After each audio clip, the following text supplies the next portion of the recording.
Salut chers abonnés, nous allons voir une formation concernant la référence des cellules.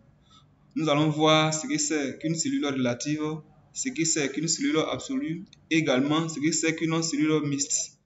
Comme on le voit, quand on ouvre un classeur Excel, on tombe sur un tableau du genre.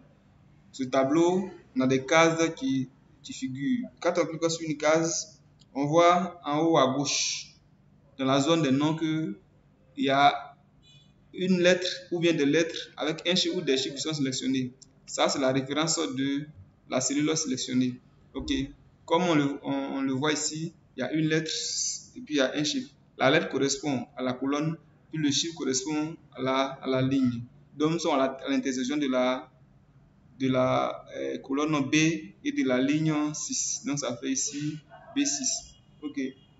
Maintenant, c'est quoi une cellule relative?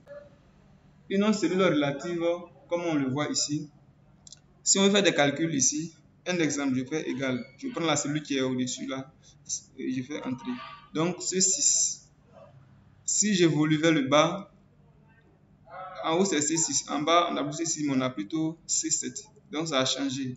Si on va à droite, on a plus C, même on a D, D6. Si on descend, on n'a plus D6, mais on a plutôt D7. Voilà, donc la cellule évolue selon la position dans laquelle nous sommes. Maintenant, c'est quoi la cellule absolue? Une cellule absolue, on va essayer de bloquer pour ne pas que quand on va évoluer, c'est-à-dire aller à gauche, à droite, n'importe où, la cellule puisse changer de coordonnées. Donc ici, on va venir ici, on va fixer. Donc fixer avec $, puis $, voilà, $.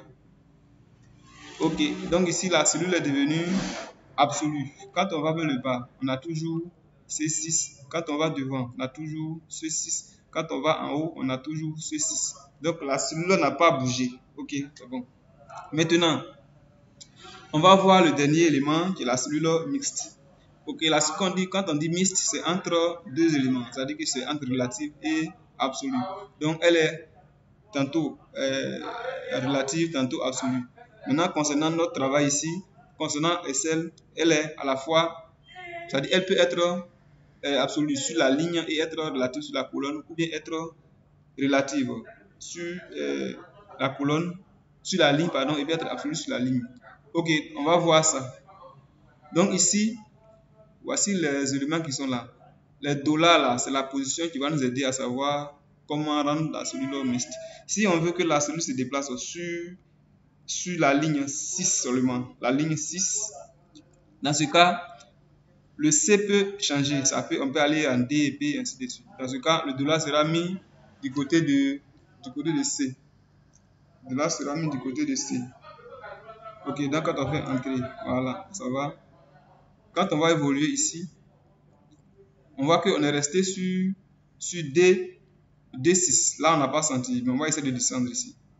Quand on descend, on voit que, ok, rien n'a changé. On est resté sur C6.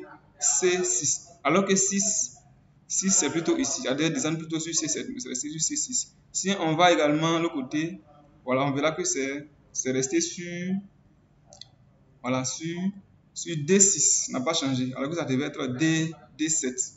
Ok, donc voici ce que c'est qu'une cellule absolue, une cellule relative et une cellule mixte. Ok, restez connectés. Nous allons voir une petite formation. On va mettre en application ce que nous venons de voir. Ok, merci.